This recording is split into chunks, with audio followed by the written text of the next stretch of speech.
اللہ تعالیٰ کی ایک اور مخلوق بھی رہتی ہے اور وہ جنات ہیں. اللہ تعالیٰ اس کے بارے میں قرآن مجید میں بہت واضح الفاظ میں بیان کرتے ہیں. And it's not a topic that اللہ سبحانہ تعالیٰ کورز ان اے ویگ مینر. مطلب ایسا کوئی ٹاپک نہیں ہے کہ جو بڑا یعنی ایسا ہو کہ کچھ سمجھ نہ آ رہی ہو کہ یہ کیا چیز ہے. یعنی متشابہات میں سے نہیں ہے یہ کہ کوئی ایسی چیز ہے جس کو کسی طرف بھی انٹرپریٹ کی جا سکتا ہے. اللہ تعالیٰ نے بڑے واضح طور پر یہ بات ارشاد فرمائی کہ وما خلقت الجن والانس الا لیعبدون، کہ اللہ تعالیٰ نے جنوں کو اور انسانوں کو کسی مقصد کے لیے پیدا نہیں کیا سوائے اس کے کہ وہ اللہ کی بندگی کریں. پہلی بات سورہ رحمان میں اللہ تعالیٰ فرماتے ہیں خلق الانسان من صلصال کالفخار وخلق الجان من مارج من نار، کہ اللہ تعالیٰ نے انسان کو ایک کھوکھلی مٹی سے پیدا کیا اور جنات کو جو ہے وہ ایک بھڑکتی آگ سے پیدا کیا. تو یہ بھی پتہ چل گیا کہ ان کا کنسٹرکشن مٹیریل کیا ہے. پھر سورۃ الجن کے اندر سورہ نمبر 72 ہے قرآن مجید میں، اس میں واضح طور پر بیان کیا گیا کہ جو جنات کی ایک نفری تھی وہ نبی کریم صلی اللہ علیہ وسلم کی تلاوت سنی انہوں نے، اور اس کے بعد وہ میسج جو ہے جا کے اپنی کمیونٹی کو کمیونیکیٹ کیا کہ آج ہم نے ایک بڑی عجیب بات سنی ہے، اور انہوں نے ان کو بیان کیا اور ان کو توحید کی طرف دعوت دی. سو ان ساری آیات سے اور بے شمار احادیث سے پتہ یہ چلتا ہے کہ جنات جو ہیں یہ اللہ تعالیٰ کی ایک مخلوق ہے. اور سب سے پہلی بات جو میں آپ کو بتانا چاہوں گا، جو اکثر لوگ خواہ مخواہ کے ڈر جاتے ہیں، ڈرنے کی بات اس لیے نہیں ہے کیونکہ اللہ کی مخلوق بہت ساری ہے، ٹھیک ہے. اور ہمارے لیے جو بڑی بات ہے وہ یہ کہ انسان جو ہے وہ اشرف المخلوقات ہے. اللہ سبحانہ تعالیٰ قرآن مجید میں ارشاد فرماتے ہیں کہ لقد خلقنا الانسان فی احسن تقویم، انسان کو یقین بہترین طریقے سے پیدا کیا گیا. ثم رددناہ اسفل سافلین، لیکن یہ انسان اگر چاہے تو یہ سب سے زیادہ ادنا بھی ہو سکتا ہے اپنی حرکتوں کی وجہ سے. ویسے جو انسان کا مقام ہے وہ بہت بلند ہے، اسی لیے آدم علیہ السلام کو سجدہ کروایا گیا تھا ملائکہ سے اور جنات میں سے جو ابلیس ہے اس سے بھی. وائس ورثہ نہیں ہوا کہ اللہ تعالیٰ نے آدم علیہ السلام سے کہا کہ آپ ان کو سجدہ کریں، ایسا نہیں ہوا. تو اس سے پتہ چلتا ہے کہ اللہ تعالیٰ کی بڑی اسپیشل مخلوق ہے انسان. اور جتنی بھی اور مخلوقات ہیں ان میں سے ہر مخلوق کو اللہ تعالیٰ نے کچھ ڈفرینٹ کوالٹیز اور ڈفرینٹ پراپرٹیز دی ہیں. کچھ پراپرٹیز ان کی ہم سے بہتر ہیں اور کچھ پراپرٹیز ان کی ہم سے کم ہیں.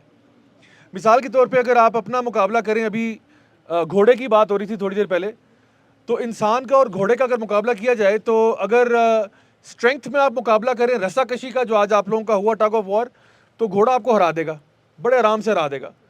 آپ اگر اس کے ساتھ ریس لگائیں گے گھوڑا آپ کو ہرا دے گا. تو اس کا مطلب کیا ہوا کہ گھوڑا اشرف المخلوقات ہے؟ نہیں. اللہ تعالیٰ نے آپ کو کچھ ایسی ایبلٹیز دی ہیں کہ گھوڑا آپ کے تابع ہو جاتا ہے، گھوڑا آپ کے کنٹرول میں آتا ہے. آپ گھوڑے کو بولتے ہو لیفٹ جاؤ وہ لیفٹ جاتا ہے، آپ کہتے ہو رائٹ جاؤ رائٹ جاتا ہے، آپ اسے کہتے ہو جمپ لگاؤ وہ جمپ لگاتا ہے.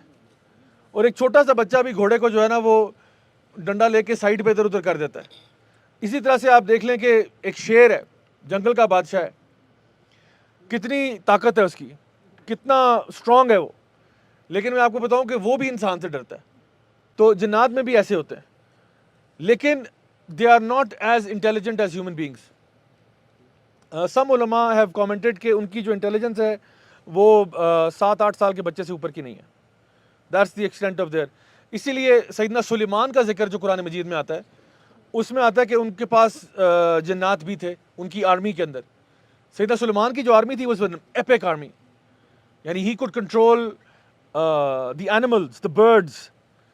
جو ہدہد کا ذکر آتا ہے کہ انہوں نے اس کو بھیجا کہ بھئی تم جا کے وہ انفارمیشن لے کے آؤ ملکہ سبا کی. اور جنات بھی ان کے سبسروینٹ تھے.